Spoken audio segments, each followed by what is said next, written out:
Coucou la famille de Menace FR, j'espère que vous allez bien. Nous nous retrouvons aujourd'hui pour un nouveau résumé de votre série préférée. Alors si vous êtes nouveau sur la chaîne, je vous invite à vous abonner, à liker la vidéo et activer la cloche de notification pour ne rien manquer. Sur ce, bonne dégustation. Willy a suivi Samantha jusqu'au gymnase où elle doit livrer un combat. L'homme n'arrive pas à croire que son chauffeur fait ce genre de choses. Le combat en question est rude et Navarro de fait dominé dans un premier temps. Mais elle finit par reprendre le dessus et battre son adversaire. Pendant ce temps, Bernardo discute avec sa fille au sujet de la famille Arroyo, plus précisément d'Isabelle. En fait, Fernanda veut la tuer, mais elle ne comprend pas pourquoi son père est aussi attaché à la femme de Juan Marcos. Il esquive la question.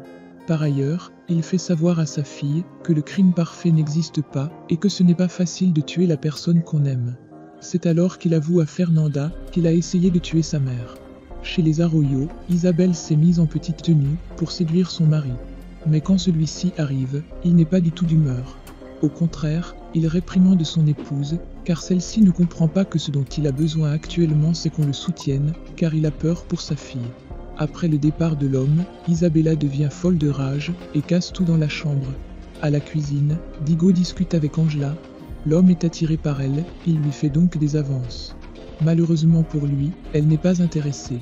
C'est alors que Genesy, qui n'arrivait pas à dormir, vient la retrouver et la surprend avec Diego, qui est proche d'elle.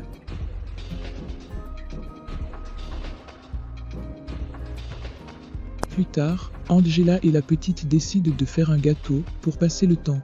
Par inadvertance, la garde du corps met de la farine sur la petite. Une bataille de farine commence, jusqu'à l'arrivée de Juan Marcos, qui reçoit un coup perdu. Après la victoire de Navarro, Willy va discuter avec elle et lui fait part de sa stupéfaction. La jeune femme lui dit qu'il ne devait pas être là, mais elle ne veut pas qu'il s'en aille s'il n'est pas accompagné par un garde. Elle lui dit alors de l'attendre, afin qu'elle se prépare pour entrer ensemble. Dans la chambre d'Emma, Pablo essaye de la convaincre qu'il n'a pas pitié d'elle. La jeune femme n'y croit pas, elle se montre agressive. Mais Pablo insiste sur le fait qu'il va s'occuper d'elle, il ne va pas l'abandonner, malgré la gravité de sa maladie. De l'autre côté, Angela s'excuse auprès de Juan Marcos pour lui avoir balancé de la farine par erreur. L'homme n'est pas contrarié, au contraire il est heureux. Ainsi, tous les trois décident de préparer le gâteau ensemble. Après l'arrivée de Violetta, ils sont désormais tous les quatre à passer un moment agréable. On dirait une famille. C'est tout ce dont avait besoin Juan Marcos.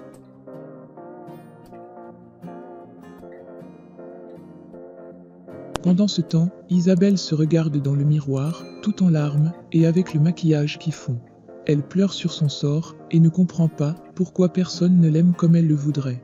De plus, elle repense à la façon dont sa mère la traitait. En effet, celle-ci ne l'aimait pas vraiment, d'où son traumatisme. Elle décide d'appeler Bernardo pour avoir du réconfort. L'homme lui dit qu'elle est toujours aussi belle, et lui fait des compliments. Malgré cela, Isabelle n'a pas l'air d'aller mieux. À l'hôpital, Fernanda discute avec son Luis, son complice. L'homme en a marre de rester dans ce lit, car leur plan n'a pas fonctionné. En effet, Angela ne s'est pas rapprochée de lui. Fernanda, quant à elle, n'est pas du même avis, elle lui dit d'être patient. Ce n'est que le début de son plan. Après s'être changée, Samantha revient et constate qu'il ne reste que Willy dans la salle. L'homme lui dit qu'il a obtenu les clés. De ce fait, ils ont l'endroit pour eux seuls. Samantha lui dit que rien ne va se passer entre eux, mais son patron est confiant. Il insiste, au point où Navarro finit par accepter de faire l'amour avec lui. Mais de par son comportement, elle fait clairement savoir à Willy qu'elle ne va pas se donner à lui. Finalement, il comprend cela et s'en va.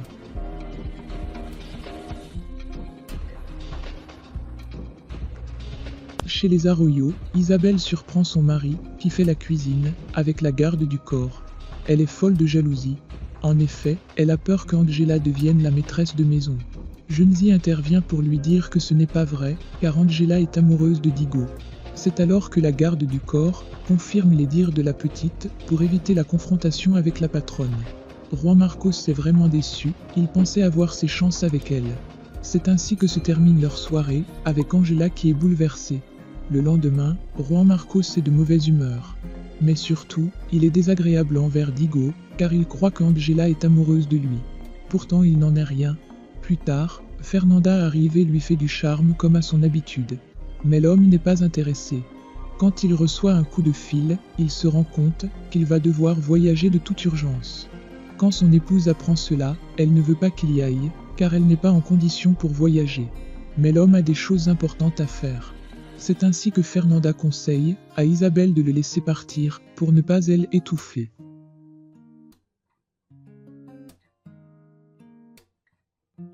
Chez les Del Castillo, Willy a l'air distant de Samantha.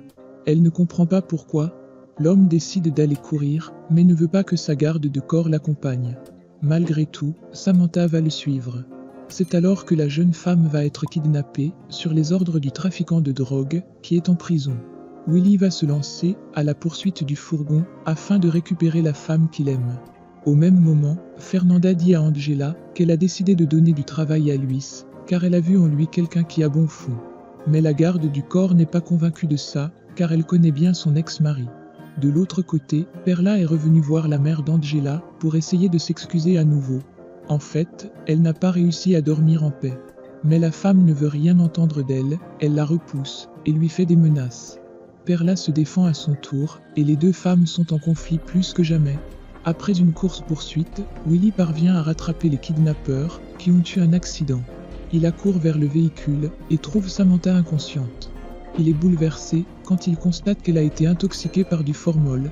Par chance, il était avec une vétérinaire qui l'aide à secourir Navarro.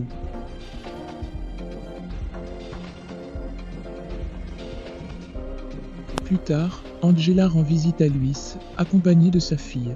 Le bandit déclare avoir changé, il dit à son ex-femme que désormais il va arrêter la drogue et se consacrer à récupérer sa famille. Angela ne croit pas un mot à ce qu'il raconte, mais Violetta veut réformer leur famille. La petite est influencée par son père, qui a de mauvaises intentions. De l'autre côté, Isabelle est allée chez Bernardo. Elle lui parle de son corps, qui n'est plus ce qu'il était avant. L'homme lui dit qu'elle est parfaite comme ça. Il en profite d'un moment de faiblesse pour l'embrasser. Mais la femme se ressaisit et lui dit qu'elle ne veut pas être sa maîtresse. Elle s'en va donc, laissant Bernardo, qui est troublé par ce nouvel échec. Dans la journée, Juan Marcos et Angela sont arrivés dans l'hôtel où ils vont séjourner. Tout se passe bien, jusqu'à l'arrivée de Fernanda qui les a suivis. Tout le monde est mal à l'aise. Plus tard, Juan se prépare pour sa réunion. C'est alors que Fernanda arrive dans sa chambre. Non loin de là, Junzi qui demande son appareil photo à Angela, lui dit qu'il est dans la chambre de son père. Quand la jeune femme frappe à la porte de la chambre de Juan Marcos, c'est Fernanda qui l'ouvre. Elle est en petite tenue. En effet, elle s'est dessapée pour rendre la garde du corps jalouse.